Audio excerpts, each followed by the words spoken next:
सो good afternoon everybody, myself Acharya Vishwendra. आज आपसे अ, एक टॉपिक के बारे में डिस्कस कर रहा हूँ मैं कि क्यों कॉम्पिटिटिव एग्जाम्स का प्रिपरेशन इतना मुश्किल है। तो जैसे कि मैंने आपको बताया था, कोई भी कॉम्पिटिटिव एग्ज़ाम हमारे ब्रेन प्लस हमारे माइंड को टेस्ट करता है कि हमारा जो ब्रेन माइंड सिस्टम है वो कितना इफेक्टिव है, कितना प्रभावशाली है। तो यदि हमारा mind brain system strong and complex है, तभी हम कॉम्पिटिटिव एग्ज़ाम के जो क्वेश्चंस हैं उनको डिकोड कर पाएंगे। और यदि हमारा mind brain system weak plus simple है, तो हम कॉम्पिटिटिव एग्ज़ाम्स के क्वेश्चंस को डिकोड नहीं कर पाएंगे। और डिकोड नहीं कर पाएंगे तो अच्छे यूनिवर्सिटीज़ में आप नहीं पहुंच पाएंगे। और अच्छे यूनिवर्सिटीज़ में नहीं पहुंच पाएंगे तो फ्यूचर जो है आपका बहुत ज़्यादा सिक्योर नहीं होगा। तो यदि आप अपना नाम चाहते हैं, व्यक्तिगत स्तर पर कुछ करना चाहते हैं, बिना पेरेंट्स की सपोर्ट के आप अपने दम पर कुछ बनना चाहते हैं, तो स्वयं पर काम करें, अपने माइंड ब्रेन सिस्टम पे काम करें, क्योंकि उसी से आपका आउटपुट आएगा। तो इसी विषय पे आपसे बात करूंगा कि वो माइंड ब्रेन सिस्टम किस प्रकार से आप विकसित कर सकते हैं। तो एक छोटी सी पॉइंट से आपसे डिस्कस करूंगा कि आप कल्पना करें कि कोई छात्र है, मान लीजिए छात्र ए।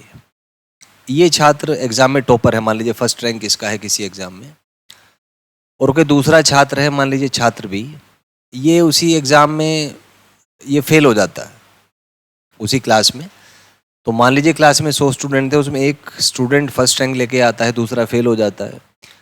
टीचर दोनों का एक ही है, एक ही क्लास है, तो टीचर ने जो इनपुट दिए वो सेम दिए दोनों बच्चों को।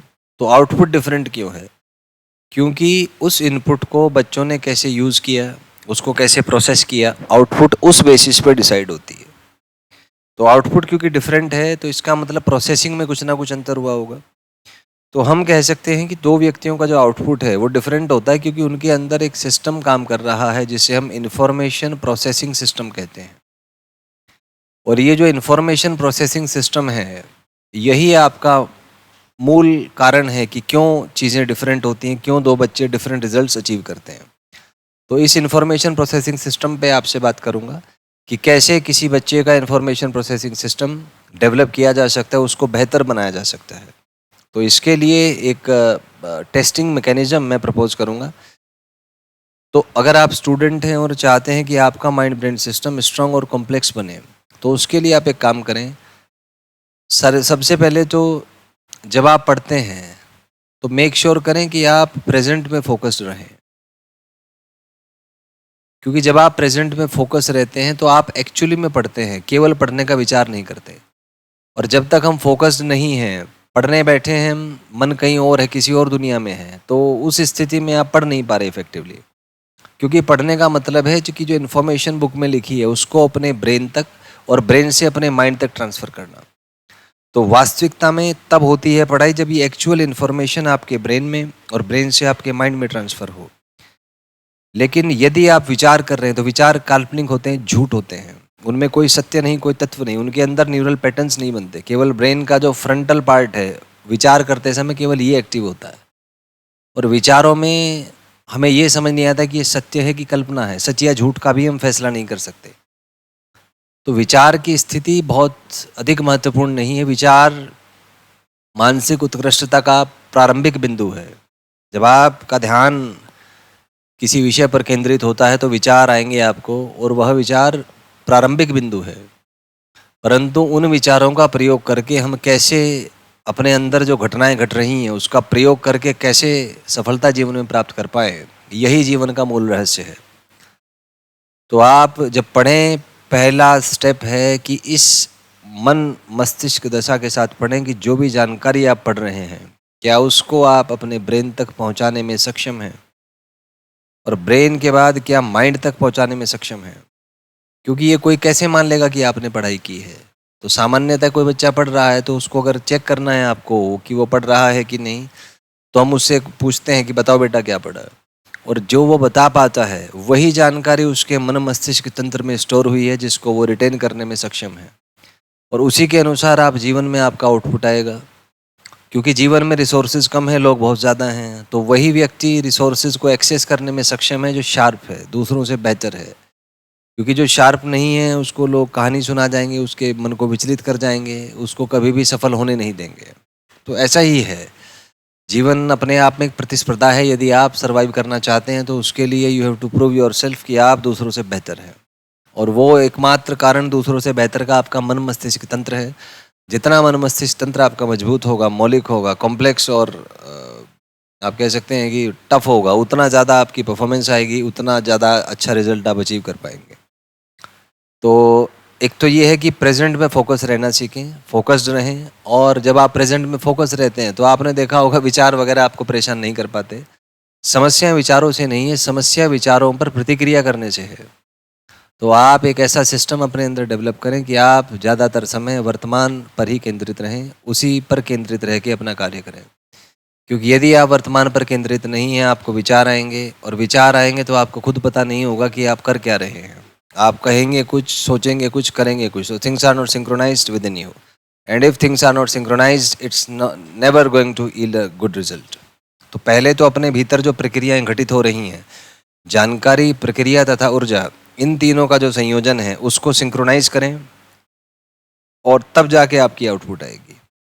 दूसरी बात क्या है कि हमारे जो मन के तीनों हिस्से हैं, आप ये सोचें कि जीवन में जो भी आपके साथ घटनाएं घट रही हैं उसे आपका ब्रेन रिसीव कर रहा है, और यह ब्रेन, यह मस्तिष्क मन में उसको संग्रहित कर रहा है। जो भी अनुभव, जो भी जानकारी, विचार वगैरह हैं आपके, तो ये मन में आपके संग्रहित हो रहे हैं।